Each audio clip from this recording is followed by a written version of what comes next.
Here's another attempt to rework my old painting.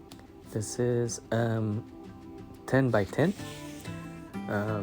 mixed media on wood. So I'm not thinking about anything right now. I'm just mixing things up with markers, trying to do some marks and also some dots and pluses or X's.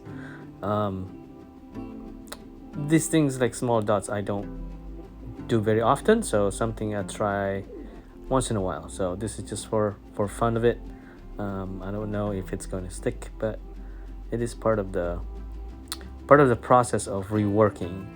I try not to be afraid of making mistakes because I feel like I see the background or the old mark as a possibility that I might see something different. So I'm mixing it up with the new marks and hoping I can see something.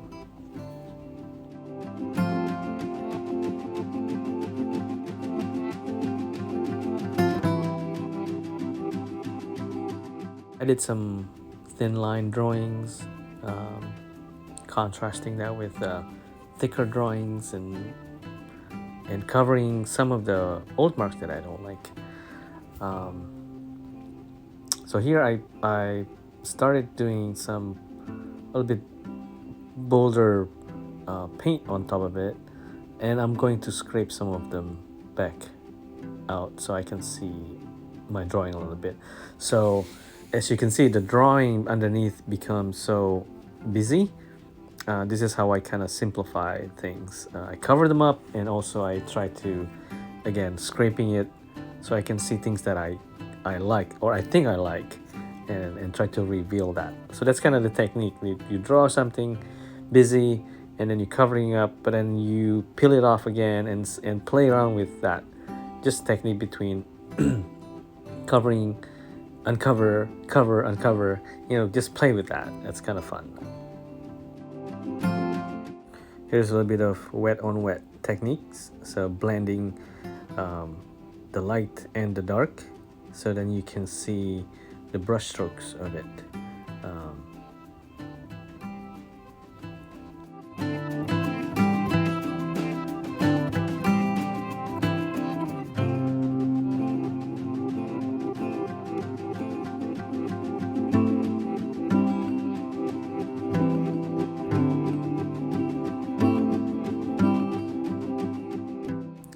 Here's a Nova color, ruby.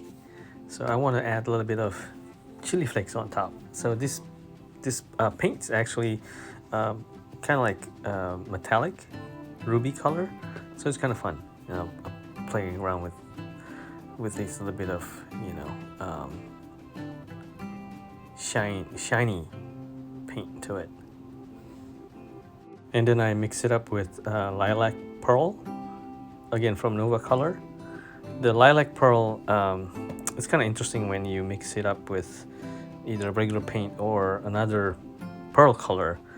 It's almost like inside of oyster shell, the pearl shell.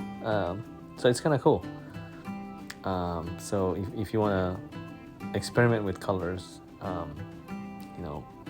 go for it. And this is the bright white to add some pop to it, actually contrasting with some of the muddy color that I've done there accidentally, kind of. When you mix wet on wet, it tends to, depending on the color, you can get this muddy color. But then if you think about it, that is a ripe kind of space for you to add in the white on top.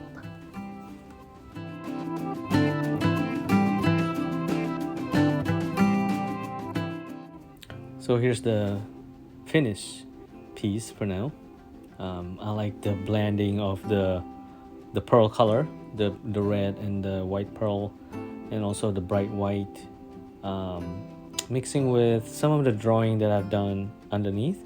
So it's a thin line, some of the thin line you see.